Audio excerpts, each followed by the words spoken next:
Welcome back to Friday Night Reads. Although it is Friday, your girl has been busy getting injured and building things for the last 4 weeks, so this is what I've been reading lately. First up, I have The Night Prince by Lauren Palphreyman. It's so good. I devoured The Wolf King, and I did the same exact thing with The Night Prince. I love her writing. I love the story. There's so much going on in the plot, and of course the worlds are really wonderful as well. I love the banter.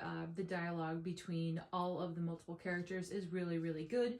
And of course, I love how I am kept kind of in the dark, making a lot of guesses. This story from the very beginning has really always kept me entertained, and The Night Prince is no different. I cannot wait until The Wolf Queen being released, hopefully later this year. Next up, I read The Hour of the Star by Clarice Lispector. I have been recommended Clarice's work for gosh knows how long, and finally I took a dive. It's quite a thin one, but don't be distracted by it being only like 80 pages. Clarice's work is iconic, and this is actually her last and final work. I'm undecided yet if I really like her and her stories. I love her writing style though. It's very unique. I do want to read a few more of her pieces before I give like a final answer if I really like her work or if I just like her writing style but the story itself wasn't that interesting. Next up, I have a book that I have literally owned for over 20 years, and that is The Art Instinct by Denis Dutton. This is an essay that argues that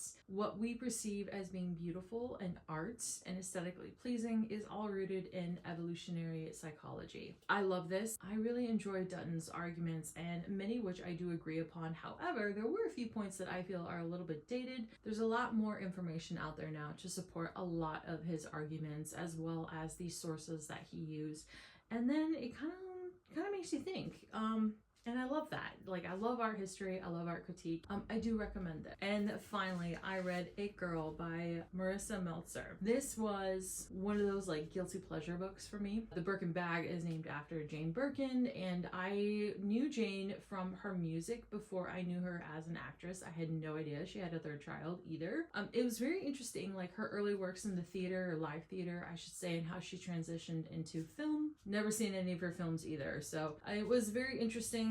This is a biography that is written based off of original research from interviews, and I really enjoyed this book. It was sad at times, of course, c'est la vie. And then, of course, this weekend, I am finishing up, or rather, The Rights of the Starling by Denis Perry, and it is so good. I loved Shield of Sparrows. I received this on release day. That is my plans for this weekend.